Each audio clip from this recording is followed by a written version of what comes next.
1절 예수께서 12제자를 불러 모으사 모든 귀신을 제어하며 병을 고치는 능력과 권위를 주시고 62절 예수께서 이르시되 손에 쟁기를 잡고 뒤를 돌아보는 자는 하나님의 나라에 합당하지 아니하니라 하시니라. 오늘 아침 우리가 누가복음 9장의 말씀을 함께 살펴보기를 원합니다. 예수님께서 이 땅에 오셔서 하셨던 여러 가지 많은 일들 중에 제일 중요한 일은 바로 예수님께서 제자들을 세우시는 일입니다. 그래서 예수의 제자를 부르시고 그들을 잘 훈련시키고 또 그들로 하여금 사역을 하게 하시는 것. 그래서 우리가 누가복음 9장을 통해서 이미 예수님이 택하고 부르셨던 12제자가 있었는데 이제 그 12제자를 이제 권위를 주어서, 그러니까 1절에 보면 모든 귀신을 제어하며 병을 고치는 능력과 권위를 주시고 하나님 나라를 전파하며 앓는 자를 고치게 하려고 내보내시며, 이제 12제자를 이제 이미 택했기 때문에 그들에게 권위를 주어서 내보내십니다. 그래서 가서 하나님의 나라를 전파하는 것. 그래서 복음을 전하는 그 일을 이제 훈련을 시키시는 것을 보게 됩니다. 그래서 가면서 여행을 하면서 다른 거 다 가지지 말고 그냥 누구든지 어느 집에 가든지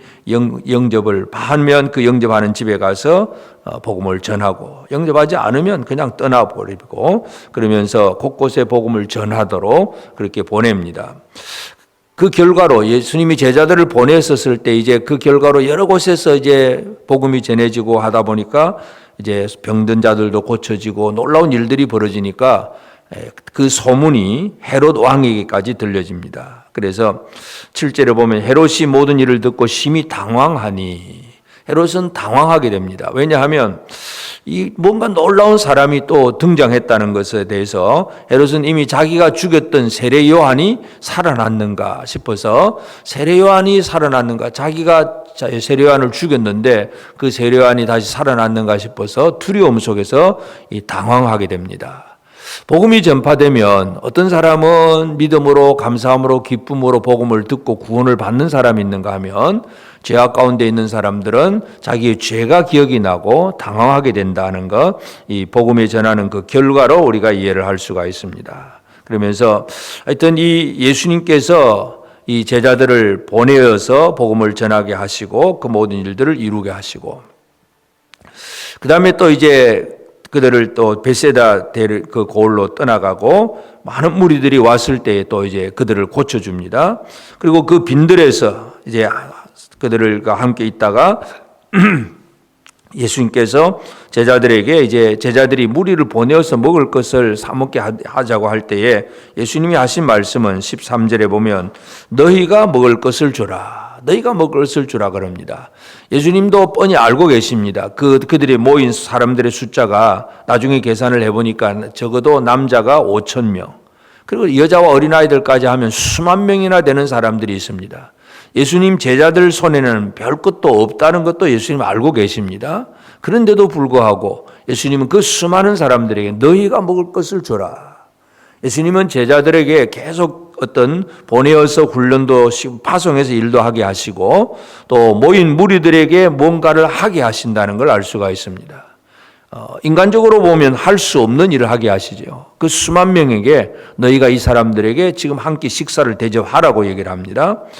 그때 예수님 앞에 제자들이 말하는 것은 우리는 보리떡 5개, 물고기 2마리 이거밖에 없습니다 했을 때에 그들을 50명씩 100명씩 앉히게 하고 그 떡을 축사하고 떼어서 나누어 주라고 합니다. 제자들이 예수님 앞에 받은 떡은 뭐 떡 반덩어리, 물고기 1마리 그 정도인데 둘러 앉아 있는 사람은 50명, 100명씩 둘러 앉아 있습니다. 그 큰 무리들에게 떡 한 덩이 들고 가서 그들에게 나누어 준다는 것, 믿음이 없이는 쉽지 않습니다. 그래서 그 작은 것을 가지고 나누어 주는 일을 하게 하시는 것, 예수님의 제자 훈련이 그렇습니다. 그래서 굶주린 자들에게 이처럼 음식을 나누는 것, 너희가 먹을 것을 주라 그런 얘기를 하고, 그러니까 예수의 제자들은 어떤 사람들이냐면 보내심을 받아서 주의 사명을 감당하는 것, 또 그래서 말씀을 전할 뿐만 아니라 어떤 경우에 있어서는 특별히 또 육의 양식까지도 나누는 일도 하게 하십니다. 그런데 그것은 참 주님이 축사하신 떡을 뗄 때에 그 놀라운 일들이 벌어진다는 것, 주님께 그 제자들이 이제 누리고 또 받는 그 은혜가 무엇인가를 우리가 잘 기억할 필요가 있습니다. 그 다음에 이제 예수님이 또 이제 길을 가시면서 너희 다른 사람들이 나를 누구라고 하느냐 물어보고, 그러면서 제자들에게 너희는 나를 누구라고 하느냐. 그때 베드로가 주는 그리스도입니다 하는 신앙 고백을 합니다. 그 신앙 고백을 했을 때에 예수님께서는 그들에게 앞으로 있을 예수님의 그 십자가와 죽음 그리고 부활, 이것을 얘기를 합니다. 그러면서 제자들에게 하시는 말씀은 그 십자가를 얘기하면서 23절에 보면 아무든지 나를 따라오려거든 자기를 부인하고 날마다 제 십자가를 지고 나를 따를 것이니라. 예수의 제자는 자기 십자가를 지고 예수를 따르는 사람이 바로 예수의 제자입니다. 십자가를 진다는 얘기는 목숨을 건다는 얘기입니다. 십자가는 달려 죽는 사형틀입니다. 생명이 끊어지는 곳입니다. 그래서 24절에도 누구든지 제 목숨을 구원하고자 하면 잃을 것이요 누구든지 나를 위하여 제 목숨을 잃으면 구원하리라. 예수의 제자는 예수를 위해서 목숨을 걸고 사는 사람이라는 것, 이것을 분명히 얘기합니다. 그리고 나서 또 28절부터 보면 그렇게 고난만 있는 것이 아니라 고난 이후에 진정한 영광이 있다는 것을 변화산에서 보여줍니다. 그래서 산 위에 올라가서 구름 속에서 모세와 엘리야가 나타나고, 그리고 또 그들이 함께 또 예수님이 예루살렘 올라가서 십자가에 달리실 것을 얘기하는 걸 이제 베드로, 요한, 야고보 이 세 제자가 듣습니다. 그러니까 베드로가 여기가 좋사오니 하면서 그렇게 할 때에 분명한 예수님의 아주 크게 영광스럽게 변화된 그 모습을 보여주고 모세와 엘리야까지 체험을 하게 하셨는데, 아직도 그들은 그것을 통해서 그냥 놀랍다는 것만 보고 있지 어떤 일을 해야 되는지는 아직도 깨닫지 못하고는 있습니다. 하여튼 그러나 이 십자가를 말하시면서 예수님은 그 영광까지도 보여주신다는 것, 예수의 제자는 십자가만 지는 사람이 아니라 십자가 뒤에 있는 영광을 바라보며 나아가는 사람이다 하는 것을 우리가 알 수가 있습니다. 그래서 예수를 더 깊이 생각하게 되고 예수님이 진정한 영광의 주님이라는 사실을 분명히 아는 사람이 됩니다. 그러면서 이제 산에서 내려와서 또 여전히 귀신 들려서 그저 쩔쩔 매고 있는 어떤 이 아이가 있고 그 아버지가 있는데, 예수에 남아있는 9명의 제자들이 그들을 이 귀신을 내어 쫓아주지 못했을 때에 이렇게 예수님이 다시 와서 그들에게 이제 호소를 합니다. 그때 예수님은 그들을 이제 그 어린아이를 그 귀신 들린 귀신을 내어 쫓아주고 사람들이 다시금 놀라게 됩니다. 물론 이제 이 사건에는 이제 마가복음, 마태복음에서는 왜 이런 일이 이루어지지, 우리는 왜 이렇게 안 되었느냐고 하는 질문에 대해서 예수님께서 그들에는 믿음이 없었다, 믿음이나 기도, 이 얘기를 해주시는데, 하여튼 이 누가복음에서는 그 얘기는 나오지 않고 있던 영광의 주님이 이 땅에 내려오셔서 더러운 귀신을 내어 쫓는 역사를 계속하고 있다는 것, 예수의 제자들은 바로 이런 일들을 하는 사람이라는 사실을 다시 한번 깨닫게 되고, 그러면서 또다시 또 십자가의 고난에 대해서 한 번 더 말씀을 합니다.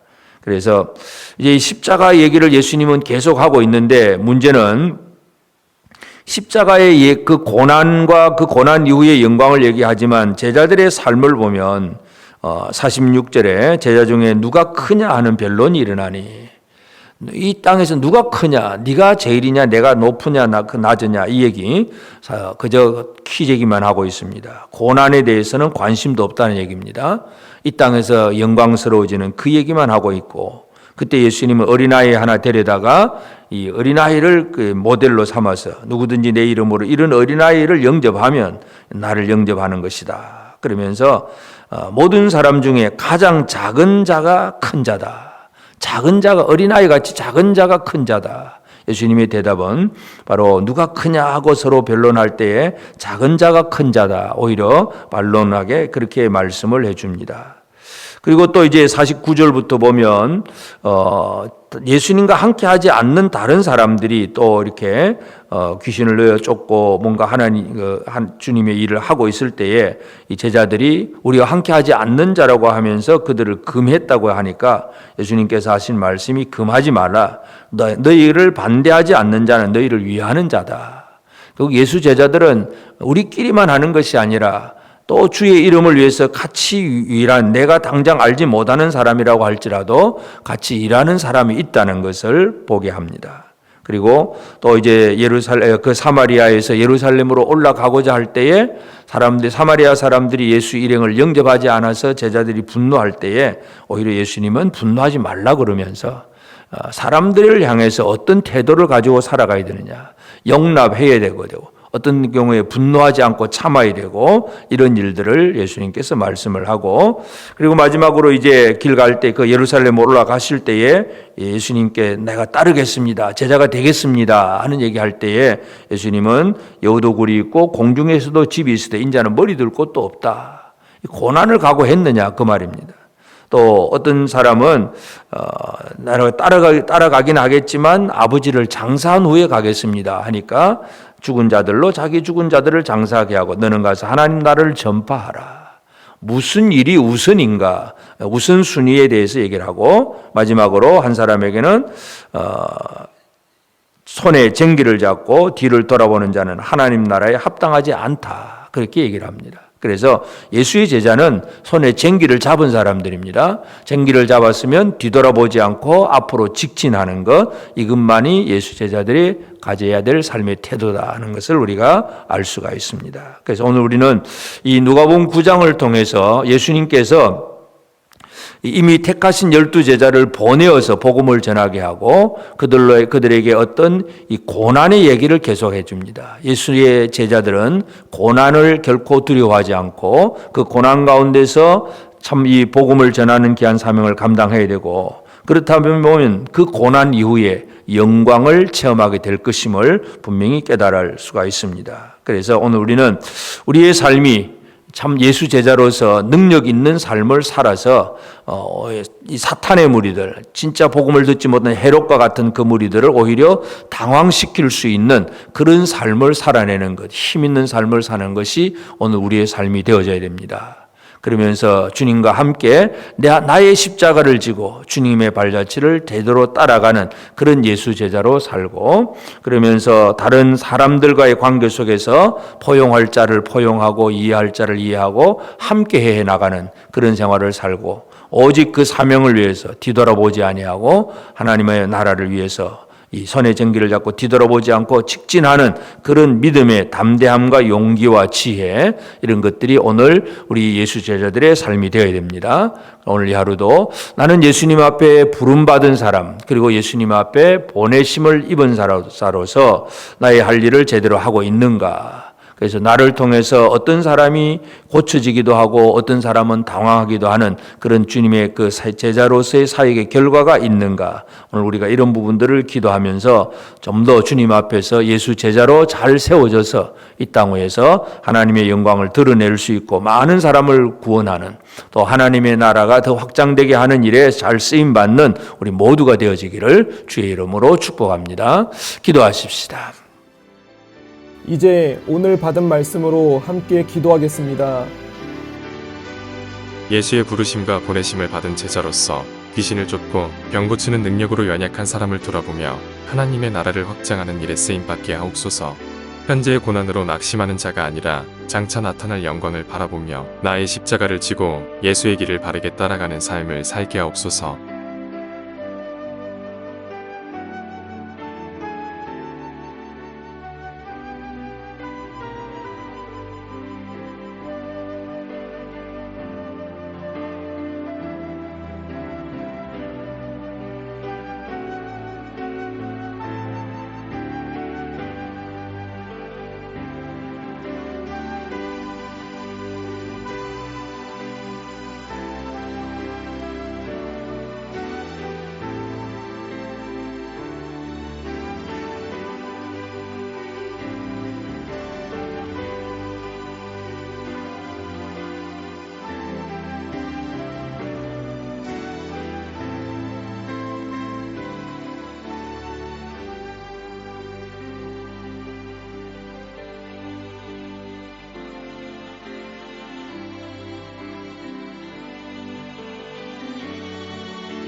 이제 개인의 기도 제목을 가지고 하나님 앞에 기도하시기 바랍니다.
수고하셨습니다.